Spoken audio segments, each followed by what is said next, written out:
بسم اللہ الرحمن الرحیم۔ حضرت عائشہ رضی اللہ تعالیٰ عنہ نے واقعہ فرمایا۔ بخاری شریف جلد نمبر 2 صفحہ نمبر 118 اور حدیث نمبر 196 میں آتا ہے کہ حضرت عائشہ رضی اللہ تعالیٰ عنہ نے فرمایا کہ جب نبی کریم صلی اللہ تعالیٰ علیہ وآلہ وسلم بیمار ہوئے اور آپ کے مرض نے شدت اختیار کی تو آپ نے اپنی دوسری بیویوں سے اس بات کی اجازت لی کہ آپ کی تمامداری میرے گھر پہ ہی کی جائے۔ چنانچہ سب نے اجازت دی۔ آپ نے حضرت ممینہ کے گھر سے 2 آدمیوں کو بلایا، یعنی حضرت عباس اور ایک دوسرے شخص کے درمیان سہارا لے کر نکلے۔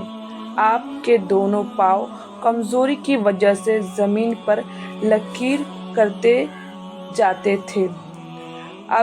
عبداللہ راوی حدیث، جو اس حدیث کے راوی ہے، انہوں نے بیان کیا کہ میں نے یہ حدیث عبداللہ بن عباس سے بیان کی تو انہوں نے کہا کہ کیا تم جانتے ہو وہ دوسرا شخص کون تھا؟ آپ نے فرمایا میں تو نہیں جانتا۔ آپ نے فرمایا ابن عباس نے کہا وہ دوسرا شخص علی ابن ابو طالب تھے۔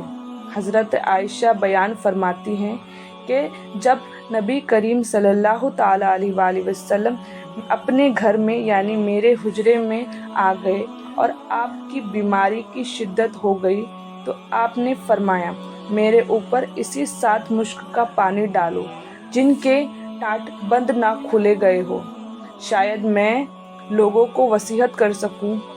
چنانچہ آپ نے حضرت حفصہ نبی کریم صلی اللہ تعالیٰ علیہ وسلم کی جوزہ کے لگن میں بیٹھا دیے گئے، پھر آپ پر ان مشکوں کا پانی ڈالنے لگے، یہاں تک کہ آپ نے حکم اشارہ فرمایا کہ کرنے لگے کہ بس تم اپنا کام کر چکے۔ پھر آپ لوگوں کے پاس باہر تشریف لے گئے۔ اس حدیث سے ہمیں یہ سمجھ میں آتا ہے اور اس پر امام بخاری کا مقصد کیا ہے۔ اس باب سے امام بخاری کا مقصد یہ ہے کہ ان برتنوں کا استعمال یعنی لکڑی اور پتھر کے برتنوں کا استعمال جائز ہے۔ شرط تو صرف طہارت کی ہے کہ برتن اور پانی تو پاک ہوتے ہیں، پھر چاہے برتن مٹی کا ہو، لکڑی کا یا پتھر کا، چھوٹا ہو برتن یا پھر بڑا برتن ہو۔ غسل یا وضو ہر قسم کے برتن سے کر سکتے ہیں۔ اللہم صلی علی محمد و آل محمد۔